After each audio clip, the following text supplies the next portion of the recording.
Diolch yn newyddio. Diolch yn y Dio Dduw am gyfle arall i ddod yma i ti ac i ni'n cyflwyno'n hoedfa i ti ac yn gofyn i ti i bresynoli dy hun yma y bydd pob yr un ohonom yn ymwybodol dy fod yma yn ein plith ac y bydde di'n ein erthu ni dyddoli dim yn ysbryd a gwirionedd. Tyd felly ein plith, i ni'n gofyn hyn o trwy enw ac heiddiant i'n harglwydd Iesu Grist. Amen. Gyda'ch ni ddechrau'n gwasanaeth trwy ganu'r emyn rhif 28. Pa le, pa fodd dechreuaf folianu'r Iesu mawr, o'r rheinio'i ras ni fedraf mae'n llenwi nef a llawr. Emyn rhif 28 gen i sefyll i'w chanu.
Croeso'n gwasanaeth ar ôl yr oedfa, fe fydd na luniaeth ysgafn drws nesaf yn y neuadd.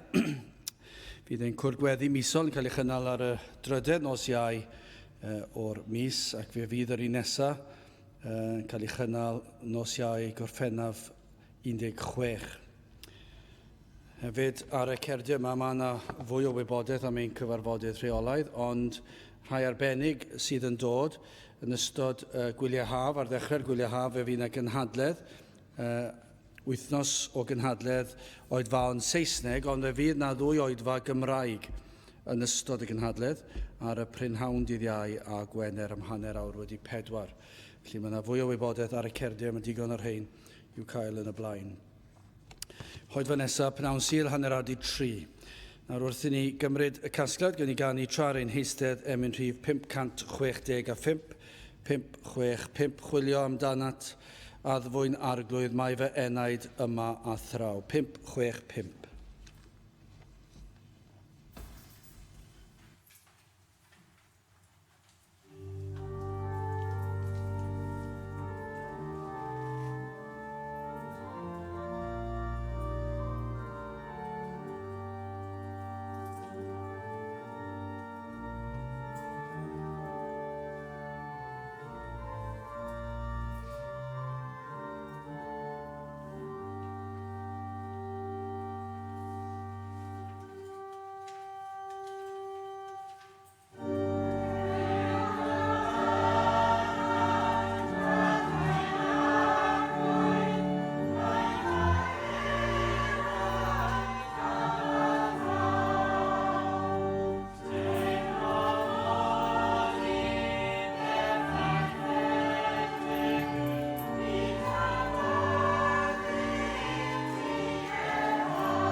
Daw i'n darlleniad o'r Efengyl yn ôl Ioan, y 12fed benod, penod 12.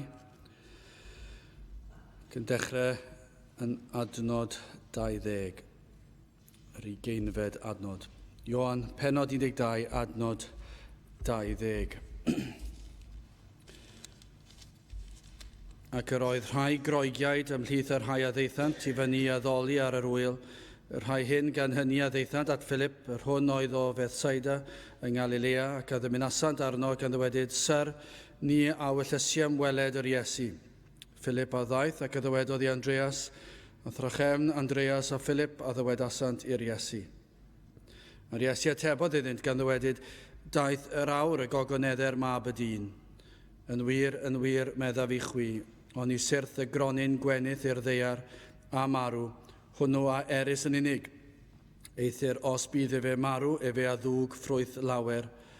Yr hwn sydd yn caru ei einioes a'i celli, a'r hwn sydd yn casau ei einioes yn y byd hwn, a'i ceidw hi i fywyd tragwyddol.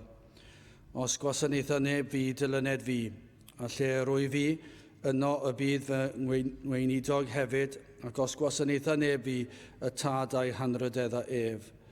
Yr awr hon y cynhyrfwyd fenaid, a pha beth a ddywedaf, o dad gwared fi allan o'r awr hon, eithir oherwydd hyn y deithim i'r awr hon. O dad gogoneddad enw, yna y daeth llef o'r nef, mi a'i gogoneddais ac a'i gogoneddaf drachefn. Y dyrfa gan hynny yr hon oedd yn sefyll ac yn clywed a ddywedodd mae taran oedd, eraill a ddywedasant angel a lefarodd wrtho.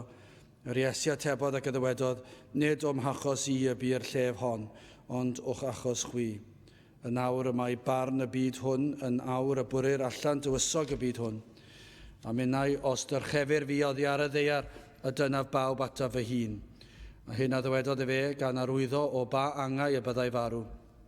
Y dyrfa atebodd iddo, yn i aglwsom o'r ddedd fod Crist yn aros yn dragwyddol, a pha wedd yr wyt ti yn dywedyd fod yn rhaid dyrchafu mab y dyn. Pwy ydyw hwnnw mab y dyn? Yna'r Iesu a ddywedodd wrthynt, eto chydig enid ymae'r goleuni gyda chwi. Rhodiwch tra fyddo gennych y goleuni, fel na ddalio'r tywyllwch chwi. A'r hwn sydd yn rhodio mewn tywyllwch, ni wyr i ba le mae'n myned. Tra fyddo gennych oleuni, credwch yn y goleuni, fel y byddwch blant y goleuni. Hyn a ddywedodd yr Iesu, ac efe am y dawodd ac a ymguddiodd rhagddynt. Bydde bendith Duw ar ei air sanctaidd ef. Gydewch ni nawr droi at ein harglwydd mewn gweddi. Diolch yn ei ti o Dduw am gyfle arall i ddod ger dy fron ac yn diolch ein bod yn gallu dod atat nid trwy unrhyw ymdrechion ein hunan ond dod trwy enw a thrwy heiddiannau y dy fab a'n gwaredwr yr arglwydd Iesu Grist. Ac felly o Dduw i ni yn dod yn sefyll fel rhai sydd yn lan, yn gwbl lan o Dduw hyd yn oed i ni yn sefyll wrth flaen fel rhai sydd yn berffaith. Ac o Dduw i ni'n gwybod nad ydyn ni yn berffaith yn ein ymdrechion ein hunan. Nad ydyn ni yn berffaith yn ein gweithredoedd ac yn ein daioni ein hunan, gan ein bod yn gwybod fod ein gorau hyd yn oed megis bratiau bydron yn dy olwg di. Ond o Dduw, i ni yn dod fel rhai sydd yn berffaith gan ein bod yn dod ym mherffeithrwydd dy fab a gwaredwr yr arglwydd Iesu Grist. Ein bod wedi'n gorchuddio'n llwyr, wedi'n gwisgo a'i glogin cyfiawnder ef, a'i berffeithrwydd ef, iddo fyw bywyd perffaith yn ein lle ni, rhywbeth oedd yn amhosibl i ni ei wneud, ond yn ddiolchgar i ti o Dduw, dy fod wedi anfon dy fab a gyflawnodd y ddeddf yn ein lle ni. Ond o Dduw hefyd i ni yn llawenhau, ein bod yn dod fel rhai sydd wedi ei golchi'n lan ac wedi ei maddau yn llwyr. Ac o Dduw, oherwydd yr hyn a ddioddefodd yr arglwydd Iesu ar y groes, i ni yn gallu dod atat yn hyderus, yn gwybod pa bynnag bechod y bydd yr un drwg yn ein hatgoffa amdano.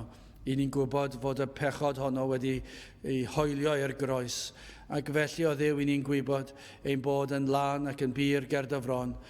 O Dduw i ni yn felly yn dod yn mawl a'n clod i ti ac yn diolch i ti am yr holl bendithion, am bendithion iachawdwriaeth, dy fod yn Dduw sydd yn llawn gras a thrigaredd a chariad tuag at rhai sydd yn anheiddiannol. Ac felly o Dduw, gan dy fod yn dad i ni, ac i ni yn blant i ti, ni yn gofyn i ti, unwaith eto i edrych arno mewn dy drigaredd, ac i fadda i ni nad ydym wedi byw fel dy blant. O Dduw, falle nad yw ein hacen ni, nad yw ein iaith ni, nad yw ein sgwrs ni wedi bod yn efelychu rhai sydd yn aelodau o'ch deulu di.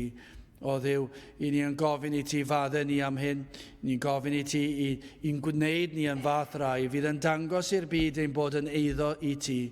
Y byddwn ni yn y ffordd i ni yn siarad, y ffordd i ni yn ymateb, yn y ffordd i ni'n neud ein dewisiadau ni, ym mhob peth i ni yn ei ddweud, ei wneud, a'i feddwl, y bydd y cyfan yn dangos mae plant i'r holl alluog Dduw ydyn ni. O Dduw, helpa ni yn hyn. Maddau ni, mae nid felly yw'r achos mor aml. Ond o Dduw, i ni gwybod mae felly dylse hi fod. I ni yn gwybod bod yna lawer o'th blant wedi byw mewn modd, yn bechaduriaid, eto wedi byw yn debyg iawn i'r arglwydd Iesu Grist, ei bod wedi byw bywydau sydd wedi ymwahanu o'r byd. Ond o Dduw, i ni yn cyffesu unwaith eto o'th flaen.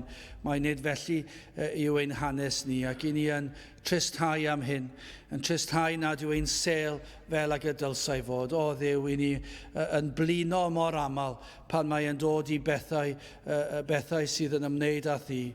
Pan mae'n dod i'r sul, i ni'n blino mor gyflym. Pan ni'n dod i'r cwrdd, i ni'n blino mor sydyn. Yn ystod yr oedfa, i ni'n ffeindio'n meddyliau'n crwydro. Ond nid felly pan ni'n y pethau'r byd, i ni'n ffeindio nerth anhygol i fynd i'r gwaith, i ni'n ffeindio nerth anhygol i wylio rhaglenni yn ystod yr wythnos. Ond eto, pan ni'n darllen dair dyn, neu pan mae cwrgweddi, neu oedfa bregethu, o Dduw, mae'r gwendid corfforol yn taro. O Dduw, i ni'n gwybod mae brwydr ysbrydol yw hi, ac i ni yn gofyn i ti fadde ni bod ni'n ildio i'r temtasiwn lot rhy gyflym. Ac o Dduw, i ni yn gofyn i ti'n helpu ni i fod yr hyn dylsen i fod. Y byddwn ni yn dy osod di yn gyntaf. Y byddwn ni yn dy ddyrchafu di yn ein bywydau. Y byddwn ni yn dyheu am cael gweld dy enw di yn cael ei ddyrchafu yn ein gwlad unwaith eto. Ac felly o Dduw, y byddwn ni yn aml yn cael ein galw ar dy enw di, yn gyson drwy gydol y dydd yn ein gwaith, yn ein cartrefi, wrth i ni deithio. Bydd y meddyliau yn aml yn troi tuag at y ti, ac yn galw arna ti i drigarhau ac i ddychwelyd i'n plith ni, ac i fendithio ni fel dy bobl, ac i fendithio'n gwlad unwaith eto. O Dduw, ro ffydd i ni i ddisgwyl pethau mawr ohono ti. Maddau, i ni nad ydyn ni yn chwilio am atebion i'n gweddiau. Ni yn gofyn i ti o Dduw am ein gweddiau ni nos iau, y byddwn ni yn gweld atebion i'r rheini heddiw. Ni wedi gofyn llawer ohono ti, ac o Dduw, maddau i ni nad ydyn ni yn cofio hyd yn oed ambell waith beth a wnaethon ni ofyn amdano. O Dduw, fe wnaethon ni ofyn i ti fod yn bresennol yma yn ein plith. Fe wnaethon ni ofyn i bresenoldeb di fod mor real y bydd yr un caleta hyd yn oed yn ymwybodol dy fod yma yn ein plith. Felly o Dduw, gad i ni chwilio am hynny. Gad i ni chwilio i weld dy fod yn Dduw sydd yn ateb. Dy fod ti yn Dduw sydd yn ateb pob un oedd blant yn unol a ddywyllus. Felly o Dduw, trigarha a tir di'n plith, bendithio yn haddoliad, gad i'r cyfan fyddwn ni yn ei wneud dwi'n clod i'th enw di. I ni'n gofyn hyn oll felly, trwy enw a ceiddiant ein harglwydd Iesu Grist. Amen. Ein tad.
Dewch ni ganu mynd rhif 205 o llefara a ddyfwyn Iesu mai dy eiriau fel y gwyn. 205 gewn ni sefyll i'w chanu.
Bydd o'n testyn o'r Efengyl yn ôl Ioan, pennod 12 ac adnod 21.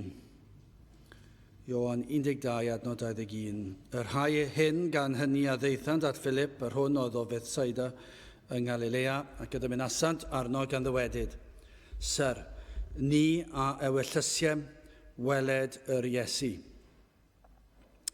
Adnod enwog iawn, neu'r darn olaf o leia yn adnod enwog iawn, efallai fyddwch chi'n ei weld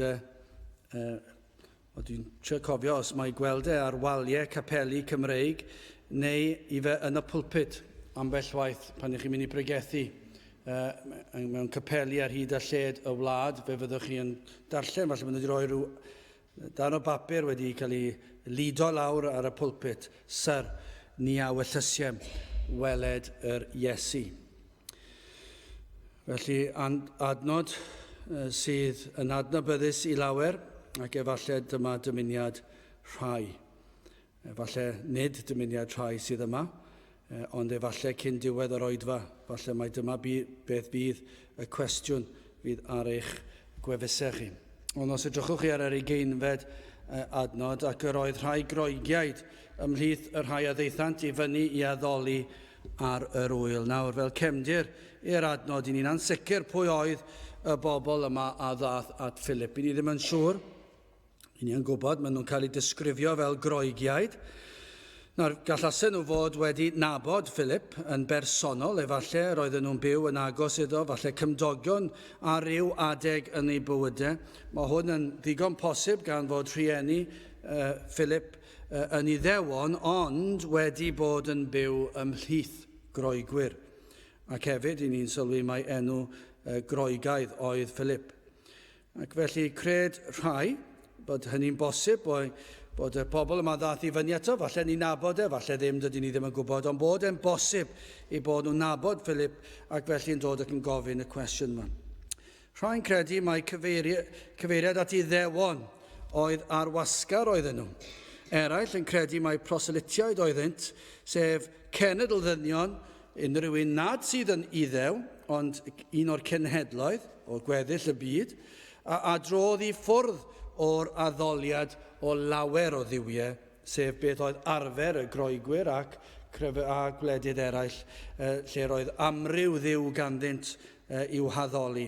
Ond bod rhain wedi dod a throi i addoli Duw Israel, ac felly wedi ymuno ar Iddewon yn eu hyddewiaeth nhw. Ac felly dyna be ni'n darllen fan hyn, maen nhw'n dod ac yn ymuno yn yr addoliad ar yr wyl arbennig hon. Ond ein bod ni'n ansicr pwy oedden nhw, ni'n gallu dweud un peth. Ni'n gallu dweud nad oeddent yn rai bydden ni, falle yn y ffordd i ni yn meddwl, yn disgwyl i ddod at yr Iesu. Dyna beth oedd falle yn syndod ar y pryd. Nid rhain oedd yr rhai bydde pobl yn disgwyl y bydde'n dod i geisio yr Iesu. Ac ond nid oes na gymaint o ragfarnau gennym am y math o bobl i ni'n disgwyl sydd yn mynd i ddod at Iesu Grist, yn enwedig yn yr oes yma. I ddweud y gwir, mae'n anodd dychmygu unrhyw fath o berson bellach yn diwedd. Pa fath o berson byddech chi'n disgwyl bydde'n dod i gredu erbyn hyn? Mae yna gyn lleied. Mae yna gyn lleied a cymaint yn troi i'r byd. I ni'n meddwl pa fath ac wedyn ni'n dychmygu'r math yna berson ac falle ni'n meddwl ni, nhw beth i gredu. Ac wedyn math arall o berson, maen nhw'n rhy gyfoethog, maen nhw'n rhy llwyddiannus, maen nhw'n rhy beth bynnag, maen nhw'n gormod o broblemau dyn nhw. Mae yna gymaint o bobl gwahanol ac i ni falle'n dod i'r pwynt i ni'n meddwl, pwy sydd, pa fath, mae yna ragfarnau dyn ni ynglyn â'r math o bobl. Ond mae'r ysgrythyr yn ddigon clir yn gwahodd pob math, pob cefndir. Ac i ni i ddod i sylwi hynny ac i ddisgwyl hynny. Pob cefndir, pob iaith, pob cenedl yn y byd allan ni ddisgwyl i gallas rhai ddod i gredu. Rhai sydd erioed wedi clywed am ffordd iachawdwriaeth o'r blaen. Rhai sydd wedi clywed bob di Sul. Yna pob math o bobl, rhai clyfar, rhai sydd ddim mor clyfar. Ond nid oes yna gymaint o wahanol bobl. Ac i ni'n ddigon parod i osod pobl mewn i rhyw grwpiau bach taclus iawn. Ac yn dweud, wel, dyma i chi rhai academaidd, rhai sydd ddim mor academaidd. Dwi erioed wedi cweit deall hynny. Mae'r rhaid i fi ddweud, wrth i fi weld gweithwyr yn dod i'r tŷ, chi'n gweld rhain ac yn draddodiadol, nid rhai academaidd i nhw, mae rhaid fi ddweud, maen nhw tipyn mwy clyfar na fi, maen nhw'n gweithio i honglain allan, maen nhw'n gweithio i mathemateg allan, maen nhw'n gallu adeiladu'r pethau fwy ar rhyfeddol. Bysyn ni byth, gyda beth bynnag o addysg dwi wedi cael, byth yn gallu gwneud y pethau yma. Ac eto gyd ni'n rhoi pobl mewn i ryw grwpiau o academaidd a pobl gwleidyddol a pobl sydd yn hyn a llall, ac i ni'n dod i ryw gasgliad. Wel, fan hyn, doedden ni ddim yn disgwyl i'r ein i ddod, ond yr oedd rhain wedi troi o addoliad o gryfydde'r byd i ddod i addoli Duw Israel. Ond heb ddod yn Gristnogion eto, Ond mi roedden nhw'n wedi dod i geisio rhywbeth roedden nhw wedi gweld bod yna bwrpas iddo fe. Wel, yn gyntaf, hoffwn i edrych ar ddymuniad da sydd gan y bobl yma. Yna derbyniad graslon ac yn andrydedd dirgelion dwyfol. Wel, y dymuniad da, adnod 21, dyma i chi ddymuniad. Syr, ni a ewyllysiem weled yr Iesu. Dwi ddim yn gwybod beth i chi yn dymuno mwy nag unrhyw beth arall. Dwi ddim yn gwybod beth yw eich awydd chi y prynhawn yma. Fydd na amryw o wahanol syniadau siŵr o fod yma. Petai pawb yn gallu gosod ger bron i gilydd, beth yw eich dymuniad chi. Bydd rai siŵr o fod yn edrych ar ei watch yn meddwl pryd mae hwn yn mynd i orffen. Dyna, yn barchus iawn falle, ond falle chi'n meddwl, wel, dwi'n edrych ymlaen i'r oed yma i orffen. Dyna'ch dymuniad pennach chi yw i fynd o yma. I eraill, byddwch chi ddim yn dweud mor blwmp ac yn blaen, ond dyna beth yw eich dymuniad chi. I chi'n meddwl, wel, mae'n mynd braidd yn hir heddi, dwi'n edrych ymlaen i fynd gatre i roi fy'n rhad lan ac i dreulio gweddill y sil yn beth bynnag. Fydd eraill yn meddwl, wel, fy dymuniad i yw i fwynhau'r oedfa ac yna i fynd gatre a beth bynnag. A falle bydd yna rai eisiau cael rhyw brofiad yma yn ein pliddi, ond beth yw eich dymuniad chi yma yn ein cwrdd ni? Dymuniad y bobl yma oedd cyfarfod ar Iesu. Cymaint oedd ei hawydd, fe ddeithon nhw at Philip a holi Philip. I ni'n gweld cymaint yr awydd, dyn nhw ddim yn ei adael i hap a damwain. Dyn nhw ddim yn ei adael i fod. Ddim yn gobeithio bydden nhw'n cael cyfle rhyw ddydd. Maen nhw'n mynd i feddwl, wel, mae'r Iesu mynd i fod o gwmpas am gyfnod bach, felly fe newn ni aros ein cyfle. Fe fydd na siawns yn dod. Fe fydd na gyfle yn dod i ni cael sgwrs ag e. Ac felly, os yw ei fod, yna fe gai sgwrs da fe. Os nad yw e fod, fe ddim yn cael sgwrs da fe. Ac felly ni'n trio bod yn reit diwynyddol yn y ffordd ni'n siarad. Ac i ni'n meddwl, wel, na i dechrau siarad fel y pobl Efengylaidd. Mae'n meddwl, wel, gai weld. Os daw pethau, yna i dderbyn efo rhyw fath o arwydd bach. Ond dim dyna beth ni'n gweld yn sgrythyr, dim unwaith. Maen nhw am wneud rhywbeth am y peth. Fe eithon nhw at Philip ac fe ofyno nhw am gyfarfod gyda'r Iesu. Syr, ni a ewyllysiem weled yr Iesu. Nawr, beth i chi am ei wneud am y peth? Chi sydd dal heb gyfarfod ar Iesu. Mae yna lawer yma. Dyna tristwch, mae'n cynulleidfa mor fach.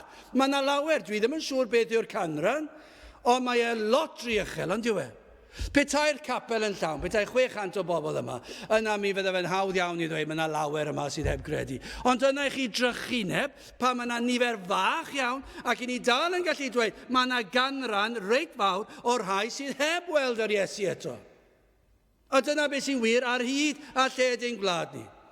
Rhai sydd yn meddwl eu bod nhw wedi gweld yr Iesu, ond sydd erioed wedi. Dyn nhw erioed wedi gyfarfod e. Ond maen nhw wedi cyfarfod ar rhywbeth, ond nid yr Iesu mae honno fe, ond maen nhw yn dymuno dweud bod nhw wedi ceisio i wyneb e, ond nid ceisio a wnaethon nhw. Ond beth i chi am i'w wneud? Chi sydd eto heb gyfarfod ar Iesu. Beth i chi wneud yma peth? Petai chi'n onest, beth i chi wneud yma peth? Beth wnaethoch chi sil diwetha, i'r sil yma, i wneud rhywbeth am y peth? A wnaethoch chi geisio fe di llun? Fe'n troi naddo. Dydd Mawrth, a wnaethoch chi wneud rhywbeth amdano fe dydd Mawrth. Dydd Mercher, dydd Iau, dydd Gwener, dydd Sadwrn. Mae'n sil arall ac i chi dal heb wneud unrhyw beth am y peth. Ond nid dyna beth sydd yn wir am y mater? Dydych chi dal ddim wedi dweud, syr, ni a ewyllysiem weled yr Iesu. I chi wedi gadael wythnos arall i fynd, a thrwy ryfedd ras i chi dal yn byw ar y ddeiar. Achos mae yna lawer wedi gadael y byd yma yr wythnos diwetha. Mae yna lawer wedi gadael y ddeiar yma yn ddisymwd, heb yn wybod iddyn nhw ar ddechrau'r wythnos, na fydden nhw ar ddiwedd yr wythnos. Ac eto ni wnaethon nhw ddim byd am y peth. Os ydych chi yn dweud y gobeithiwch chi rhyw ddydd ei gyfarfod, yna beth ych chi yn dweud go iawn. I chi'n dangos nad oes gwir awydd ganddo chi. Dyna'r wirionedd. Does dim pwrpas. Mae mor bwysig i fod yn onest. Ac ambell waith pan mae pobl yn onest yn dweud dwi ddim eisiau dim byd i wneud ar peth. Mae'n dor calon, ond yr unig beth fedrwch chi ddweud, wel o leia, mae yna gonestrwydd yna. Wel, mae'n onestrwydd am eu cyflwr nhw, be fydda nhw yn ymwybodol am dragwyddoldeb a gwau nhw. Maen nhw'n ddigon onest nawr, dwi ddim eisiau dim byd i wneud â'r peth. Ac o leia maen nhw'n onest. A'r unig beth fedrwch chi ddweud amdano nhw, maen nhw'n onest. Ond fe gewn nhw dragwyddoldeb i sylweddoli, dyna gonestrwydd, ffôl, gwirion. Ond mae yna eraill sydd yn dod o wythnos i wythnos, ac maen nhw'n eistedd yma, ac maen nhw'n dweud, fe na i geisio ryw ddiwrnod, fe na i ewyllysio i weld e. Dwi ddim yn ei wrthod e, fel mae rhai yn ei wrthod e, ond fe na i geisio fe ryw ddiwrnod. Ond mae dweud ryw ddiwrnod mewn geiriau eraill yn dweud, does dim diddordeb dy chi. Achos i chi'n ddigon galluog i wybod nad oes gan neb sicrwydd wythnos arall. Does neb. Does gan neb y sicrwydd hynny, bod wythnos arall gyda nhw. I chi rinion yr un peth ar byd sydd yn ei wrthod yn ddyddiol. Ond os oes awydd, gai ofyn i chi beth felly chi yn ei wneud am y peth. A ydych chi yn codi a cheisio fel y groegwyr yma, yn mynd at rywun a gofyn, fe ath yr rhain at Philip a gofyn, fe wnaethon nhw rhywbeth? Ydych chi yn gwneud rhywbeth am y peth? Neu ydych chi yn gadael iddo fynd ac ych chi ddim yn wir yn ewyllysio? Yr oedden yn gwybod fod Philip yn 11 ac felly y gall drefnu cyfarfod yn gwybod pwy oedd e, ac bod ganddo fe'r cysylltiad yma ar Iesu, ac felly roedden nhw'n gwybod fe all Philip drefnu cyfarfod i ni. Chi'n gwybod beth, fe allech chi ddod at un sydd eisoes wedi dod at yr Iesu.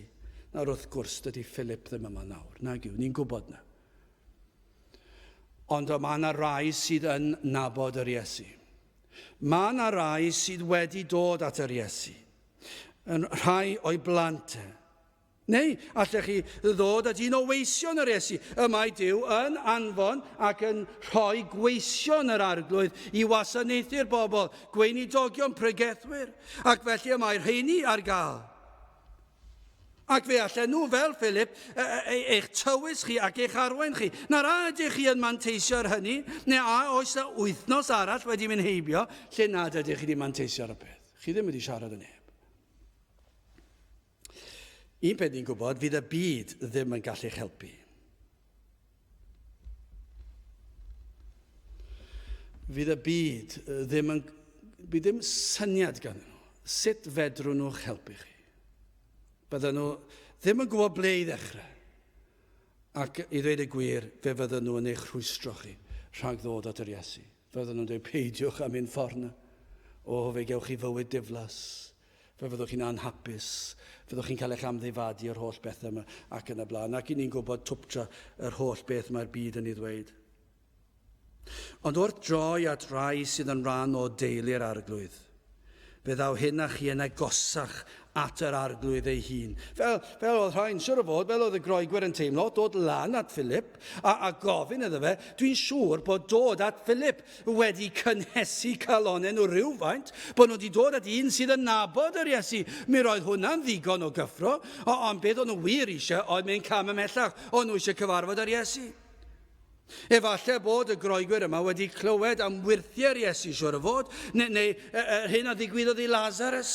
Iddo ddod yn ôl o'r meirw ac wedi meddwl, wel, mae'n rhaid i ni gyfarfod ar Iesu. Mae wedi dod â Lazarus allan o'r beth, ac felly mae rhaid i ni ddod i cael sgwrs ar rhywun fel hwn. Falle tybiant fod gan yr Iesu atebion i'w cwestiynau nhw. Yn gwybod rhaid bod hwn yn gallu rhoi heddwch enaid. Falle bod nhw wedi troi o addoli'r diwiau'r cynhedloedd a'r groegwyr ac yn y blaen. Falle bod nhw wedi dod o gweld y twptra a'r gwacter a'r tywyllwch o'r math yno o beth. Ac wedyn ni wedi dod i weld mae yna rhywbeth yn yr addoliad yma sydd gan yr Iddewon. Mae gan nhw un ddiw a mae hanes ei diw nhw. Mae mor amlwg. Mae e'n iawn. Yr oedd yn gwneud synwyr falle heb ddod eto i ddeall yn llawn. Ond roedd nhw'n gweld mae hwn yn swnio'n iawn.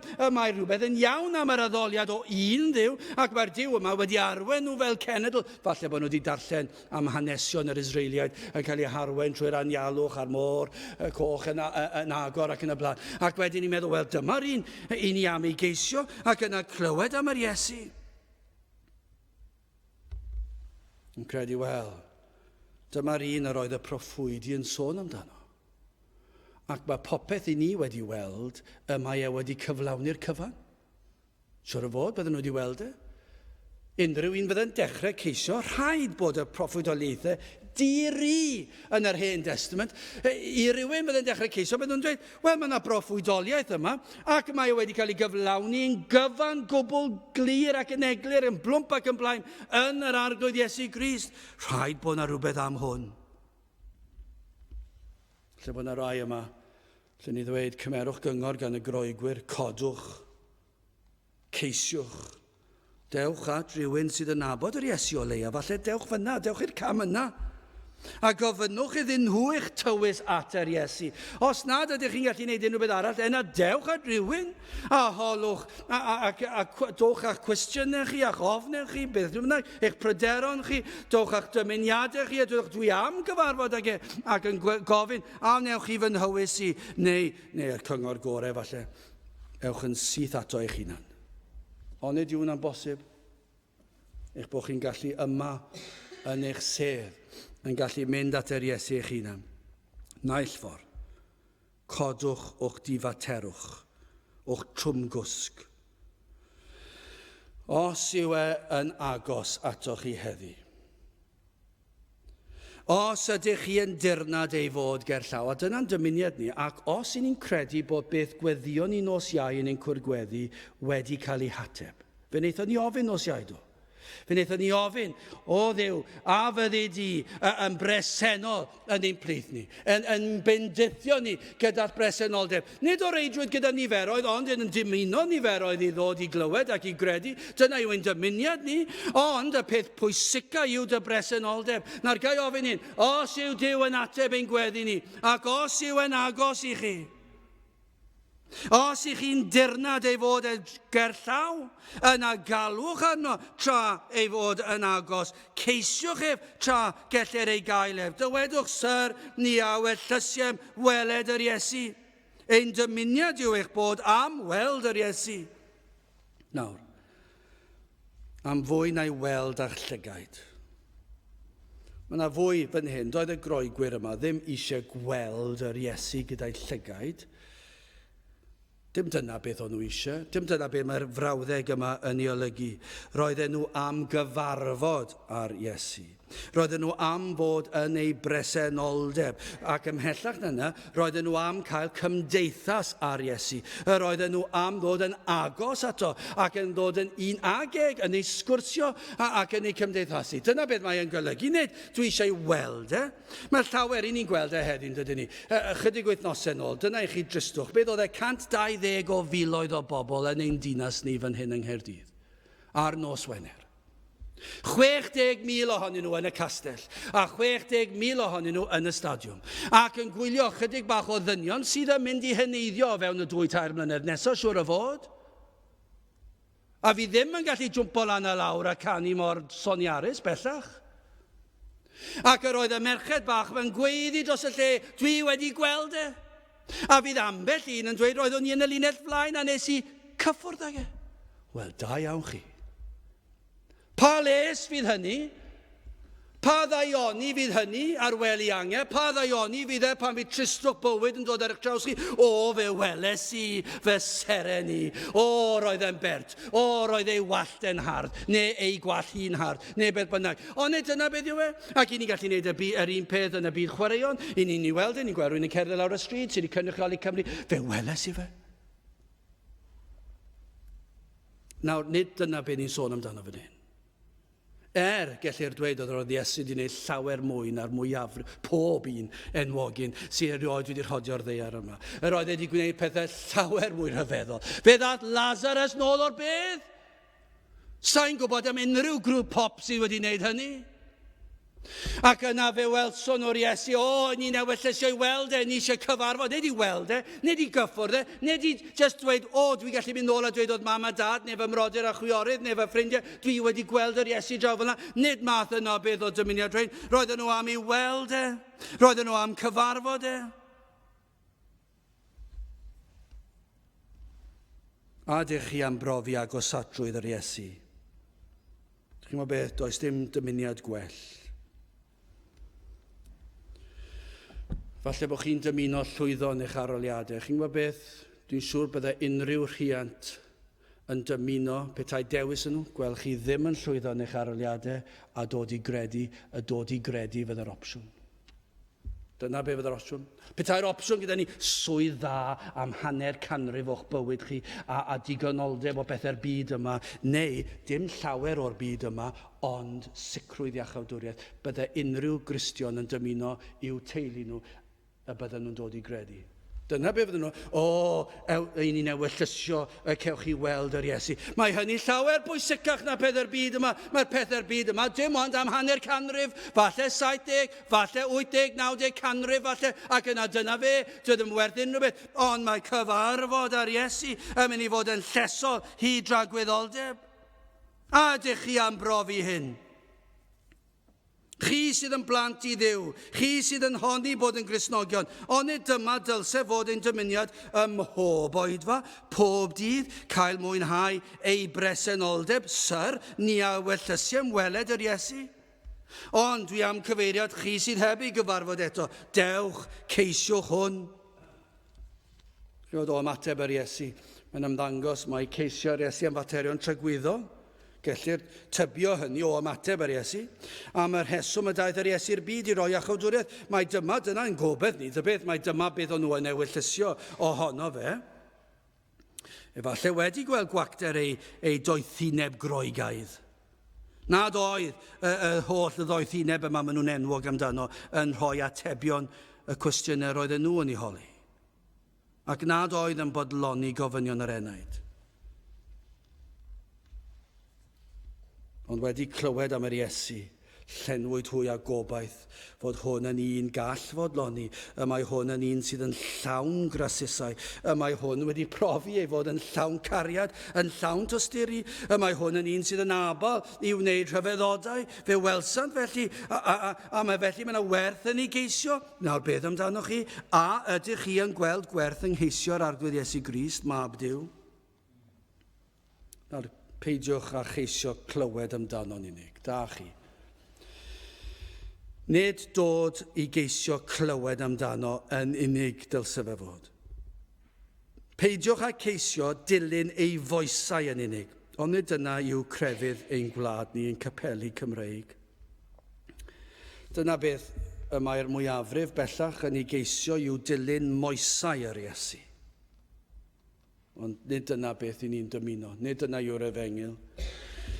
Ceisiwch ei berson, ceisiwch ei gyfarfod, ceisiwch cael profiad ohono yn bersonol. Peidiwch bodloni gweld eraill o bell yn holi amdano, dewch eich hunan, manteisiwch ar bob cyfle tra ei fod yn agos. Os yw yn agos, manteisiwch ar yr agosatrwydd yma.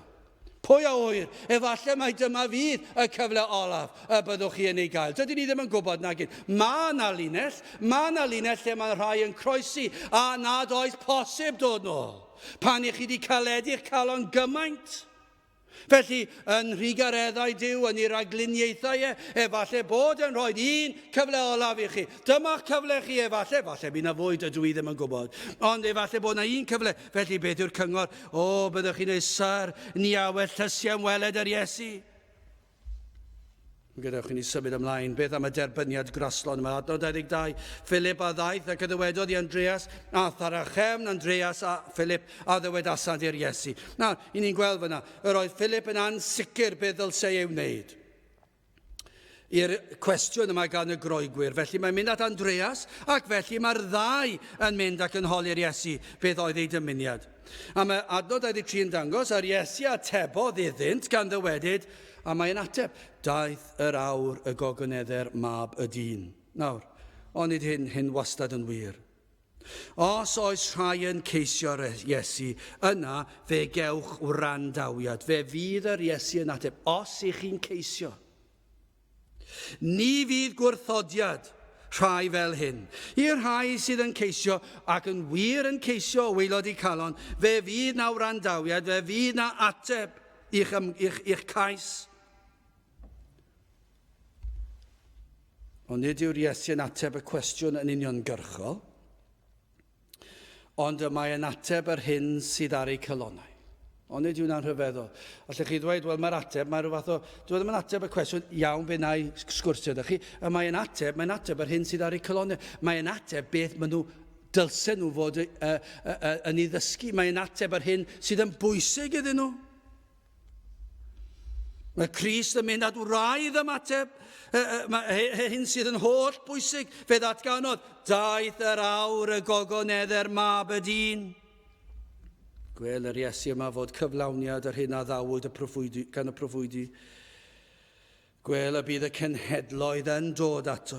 Ond hefyd mae'n ddatgan fod yr awr yn dod pan fydd yn cael ei ogoneddu. Mae'n gweld hyn cyflawniad y proffwydoliaethau, ond mae hefyd yn gweld cyflawniad y proffwydoliaethau ei fod yn mynd i cael ei ogoneddu. Mae'n dweud mae'r awr yn agosau, fe fyddaf yn cael fy ngogoneddu, ac mae hyn yn bwysig i chi ddeall. Fe fydd yn cael ei dyrchafu goruwch pob enw. Fe fydd yn cael ei ogoneddu. Fe ddaw pobl ato mewn edifeirwch a ffydd. Fe fyddant yn ei ddilyn, ond fe fydd yn cael ei dyrchafu o ganlyniad i'r hyn oedd ar fi'n ei wneud. A canlyniadau hynny. Edrychwch adnod 24. Yn wir, meddaf i chwi. Oni syrth y gronyn gwenydd i'r ddeiar a marw. Hwnnw a erys yn unig. Eithir os bydd fe marw. Fe a ddwg ffrwyth lawer. Na be mae hwnna'n ei olygu? Wel, yn fer ac yn syml, fe ddefnyddiodd ddarlun yn dangos y grawn a syrth i'r ddeiar. Ac mwyn cael gweld y ffrwyth, rhaid oedd i'r grawn syrthio a marw. A dangosodd felly beth oedd cynllun Duw yn defnyddio darlun o fyd natur. A mae'n dweud, dyma yw cynllun Duw. Os ych chi ddim yn siŵr beth yw y ffydd efengylau, os ych chi ddim yn siŵr beth yw Cristnogaeth, os ych chi ddim yn siŵr beth yw iachawdwriaeth, wel dyma fe fan hyn unwaith eto.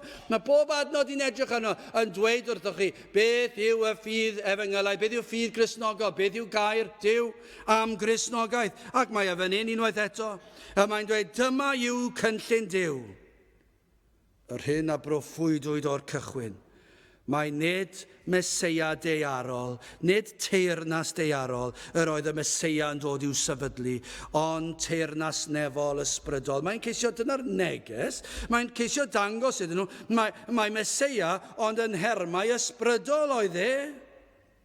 Yr oedden nhw'n disgwyl am frenin nerthol deiarol a fyddai'n sefydlu teyrnas deiarol.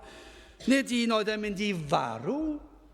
Doedden nhw ddim yn disgwyl bod y Meseia, os oedd Iesu yn Meseia, yna pam i chi'n meddwl bod e'n mynd i farw.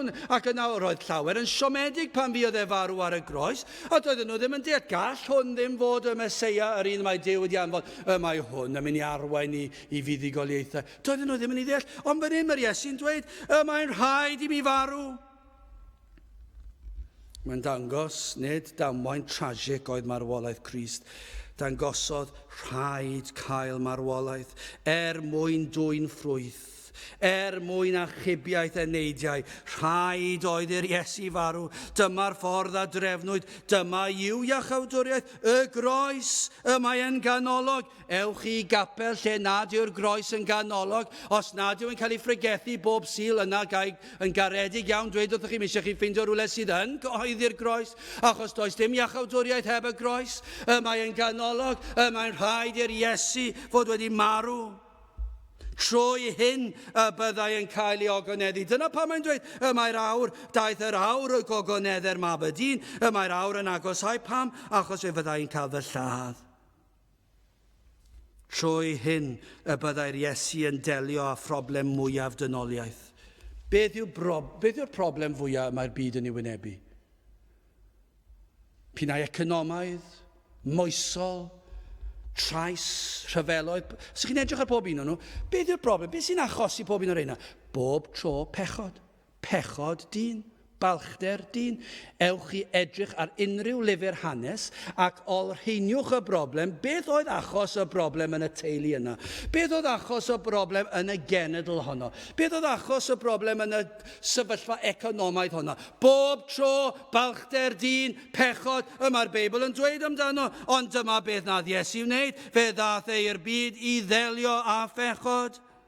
Hyn sydd yn ein cau allan o gymdeithas a Duw, hyn sydd yn peri ein bod yn elynion i Dduw, ni all Duw ganiatáu mynediad i'w deyrnas nefol tra bod pechod yno.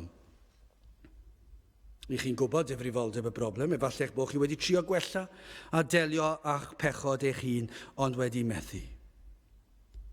Ond ych chi hefyd yn gwybod yr ydych wedi tramgwyddo Duw, ac felly rhaid bodloni Duw, a hyn ni ellwch ei wneud. Chi wedi trio efallai, ond mae Iesu Grist wedi dangos ei fod wedi bodloni'r tad yn eich lle, yn ystod ei fywyd fe fuodd e gyflawni'r ddeddf yn berffaith yn eich lle. Fe aeth i'r groes ac fe gymerodd ein cosb yn ein lle. Rhaid oedd hyn i ddigwydd, oedd yn angenrheidiol. Heb hyn, nid oedd modd gweld ffrwyth. O ganlyniad i farwolaeth i'r prwyol Iesu Grist, mae modd i bechadur cael bywyd newydd. Mae e'n cael ei olchi yn y gwaed, fe faddeuir ei holl bechodau y cyfan. Mae Iesu Grist yn rhoi o'i gyfiawnder i'r sawl a ddaw ato yn edifeiriol. Dyna'r ffrwyth a ddaw. Edifeirwch y mywydau pobl, ffydd a chibol, bywyd sanctaidd, bywydau diwiol. I chi'n gweld gras yn ei bywydau, chi'n gweld cariad yn ei bywydau, bywydau yn byw clod i Dduw. Dyna chi ffrwyth. Dyna chi ffrwyth y farwolaeth yma. Daeth yr awr y gogoneddau'r mab y dyn. Gwel hefyd bod yr awr yn agosau, nid yn unig pan bydd yn talu'r pris. Mae'r Iesu yn cael ei ogoneddu yn y talu'r pris ar y groes. Dyna chi sut mae'n cael ei ddyrchafu, dyna chi sut mae'n cael ei orgoneddu. Mae'n mynd i cael ei ogoneddu yn ei farwolaeth i'r prwyol. Ond hefyd, pan bydd yn dangos ei fod wedi curo'r bedd, ei fod yn fuddigol, pan atgyfododd yn fuddigoliaethus ar y trydydd dydd. Mae'r Iesu'n gweld y mae'r awr yn agosau pan y gogoneddau'r mab y dyn, mab Duw. Dyna i chi rheswm arall, nid yn unig y groes, ond yr atgyfodiad, ac hefyd fe fydd yn esgyn i'r nef ac yn eistedd ar ddeheulaw y tad. Felly o cwestiwn bach syml, syr, ni a wellysiau ymweled yr Iesu. Dyna chi ateb gafon nhw.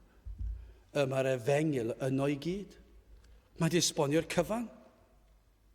Wel, i orffen, y dirgelion dwyfol yma. Wel, beth yw'r dirgelion yma? Wedi clywed am hyn fyddai Crist yn ei wneud. Ond yna, sut byddai hyn yn dod yn berthnasol iddyn nhw, neu i chi? Bod un peth yw gwybod ffordd iachawdwriaeth. Os ni'n tybio fod pob un fan hyn yn gwybod yn weddol dda beth yw'r ffydd efengylaidd, beth yw'r ffydd Gristnogol, beth yw ffordd iachawdwriaeth. Ond y broblem yw, dydych chi ddim wedi cyfarfod ar Iesu. Dydych chi ddim wedi dod ato fe. Falle bod chi'n gallu roi'r ateb, ond chi erioed wedi dod. Chi erioed wedi ewyllysio gweld yr Iesu, cyfarfod ag e. Ond sut fedrwch chi fod yn eiddo o'r bendithion, o'r ffrwyth yma, y sonir fel y grawn yn syrthio i'r llawr, a wedi o farw, mae'n dwy'n ffrwyth. Yna, sut fedrwch chi elwa o'r ffrwyth yma, y ffrwyth iachawdwriaeth yma? Adnod 25. Yr hwn sydd yn caru ei einioes a'i cellu. A'r hwn sydd yn casau ei einioes yn y byd hwn a'i ceidw hi i fywyd tragwyddol. Dyna chi gyngor. Dyna chi gyngor i chi fan hyn heddi. Fel roedd rhaid i'r grawn farw cyn dwy'n ffrwyth, ac fel roedd rhaid i Iesu Grist farw mwyn dwy'n ffrwyth yr iachawdwriaeth, felly hefyd rhaid i'r pechadur farw iddo ei hun cyn caiff fywyd newydd. Gai ofyn, ydych chi wedi gweld eich pechod? A ydych yn gweld canlyniadau eich pechod? Eich bod wedi pechu yn erbyn Duw ac wedi torri ei gyfraith? A ydych chi wedi gweld gwagedd y byd, ei dwyll a'i fryntni? Ydych chi wedi gweld diwedd y byd? Yna fe fyddwch am droi oddi wrtho. Os ych chi wedi cael cip olwg ar hyn, ac os ydy'r ysbryd wedi agor eich llygaid, eich enaid i weld hyn, yna fe fyddwch am droi oddi wrtho, ac fe fyddwch chi am farw i'r cyfan. Dyna yw'r camau cyntaf. Fe fyddwch chi wedi gweld y gwacder. Ac fe fyddwch chi wedi gweld y diwedd. Fe fyddwch chi wedi gweld y farn ar farn deilwng. Fe fyddwch chi wedi gweld mai nid dyma'r ffordd. Ac fe fyddwch chi am farw'r pethau hynny. Fe fyddwch chi am droi oddi wrth y pethau hynny. Y term diwynyddol yw edifarhau. Fe fyddwch chi'n troi oddi wrth y byd ac yn troi at yr Iesu. Dyna beth yw'r ffydd Cristnogol. Diolchwch fod Duw wedi agor eich llygaid i weld hyn, i weld eich angen am waredwr. Ac mae'n mynd ymlaen adnod 26, os gwasanaetha neb fi, dilyned fi, a lle rwy fi yno y bydd fy ngweinidog hefyd, ac os gwasanaetha neb fi, y tad a'i hanrydeddau ef. Beth mae'n dweud, os gwasanaetha neb fi, dilyned fi. Dilynwch yr Iesu, felly dewch at y groes. Cyffeswch eich pechod. Trowch o'ch pechod ac ewch ato. Dyna'r man y soniodd Crist amdano. Dyna'r man lle gellir delio a'ch pechod. Yno cewch eich golchi, yno cewch heddwch. Does dim ffordd arall. Darllenwch chi'r Beibl a triwch chi ddod o hyd i ffordd arall. Does dim. Does dim. Does dim un adnod arall. Does dim un adnod, os ych chi'n ei ddarllen yn gywir yng nghyd-destun yr holl ysgrythyr, os edrychwch chi ar yr holl ysgrythyr, yr holl neges yw hyn, bod yr Iesu wedi dod a'i fod e wedi gorffod marw a cymryd gosb, y gosb am ein pechod ni gan y tad. Dyma'r unig ffordd. Rhaid bod eich iachawdwriaeth yn cynnwys y groes yma. Rhaid ei fod yn cynnwys marw i bechod hefyd. Mae rhaid i chi farw i bechod ac i'r byd. Dyna pam y mae e'n ragrithiol, dyna pam mae e'n frawychus pan i ni'n gweld llawer heddi sydd yn honni Cristnogaeth, ond a'i traed yn gyfan gwbl yn y byd, dyw e ddim yn bosib. Nid dyna'r hyn yr oedd yr Iesu'n sôn amdano. Os oes bydolrwydd, rhemp, os oes awydd am y byd trwy'r amser, wrth gwrs y mae'r Cristion yn cael ei demtio, ond mae'n edifarhau ac yn tristau ac mae'n dyheu. Mae'n dyheu am sancteiddrwydd, mae'n dyheu am ddewioldeb, mae'n dyheu am Iesu Grist. Ond os yw'r gogwydd wastad am y byd, yna i chi'n gallu dweud yn weddol sicr, nid dyma iachawdwriaeth, ond yma iachawdwriaeth yn golygu bod chi'n marw i bechod ac i'r byd. A'ch bod yn dilyn Crist a'i lwybrau sanctaidd. Yn credu'r hyn a ddywedodd ac yn pwyso'n llwyr ar ei addewidion. Dyna yw yr Efengil, eich bod yn pwyso ar ei air. Ei fod yn addo maddau i'r rhai sydd yn dod ac yn gofyn amdano. Pwyso arno am faddeuant, am iachawdwriaeth ac arno ef yn unig ac yn llwyr. Nad ydych chi'n pwyso ar eich gweithredoedd da chi, nad ydych chi'n pwyso ar eich crefydd, nad ydych chi'n pwyso ar eich enw, nad ydych chi'n pwyso ar unrhyw beth, ond ydych chi'n gallu dweud yr wyf yn pwyso'n llwyr ar Grist, ar ei fywyd, ei farwolaeth a'i atgyfodiad, arno ef yn llwyr. Na beth amdano chi? Bydd na rai, dyna chi dristwch yn gadael y drysau yma heddiw trwy drysau. A dim ewyllus o gwbl i weled yr Iesu. A pwy owyr, falle mai dyma fydd i cyfle olaf. Ond efallai bydd na rai fydd ar awydd yna i weld yr Iesu ac i gyfarfod ag e. Wel, cymerwch yr hybydd yma. Ceisiwch eif trai fod yn agos. Galwch arno. Peidiwch â mentro allan. Yna ewch at rywun, ewch yn syth at yr Iesu. A plediwch am faddeuant. Cyffeswch eich pechod. Edifarhewch. A gofynnwch am help i gredu, ac fe fydd yn rhoi'r rhodd o ffydd i chi bwyso. Syr, ni awyllysiem weled yr Iesu. Gadewch i ni weddio. O Dduw, i ni yn gweddio ar ei ti i ddod ar rhoi'r fath awydd ar galonau rhai heddiw. A bydd yr awydd yna ni'n cylonen i gyd ym mhob oedfa, bob dydd o'n bywydau, yw i cael bod yn dy gwmniaeth di. Felly o Dduw, tyrd lawr un plith, gweithiau'n rymus unwaith eto. I ni'n gofyn hyn o trwy enw ac heiddiant ein harglwydd Iesu Grist. Amen. Gadewch i ni orffen i'n gwasanaeth trwy ganu'r emyn rhif 297. 297 caid trefn i faddau pechod yn yr iawn. Mae iachawdwriaeth barod yn yr iawn. 297 gewn ni sefyll i'w chanu.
nawr bydde di ras ein harglwyd Iesu Grist a chariad Dyw a chymdeithas yr ysbryd glân fod gyda chwi o hyd byth.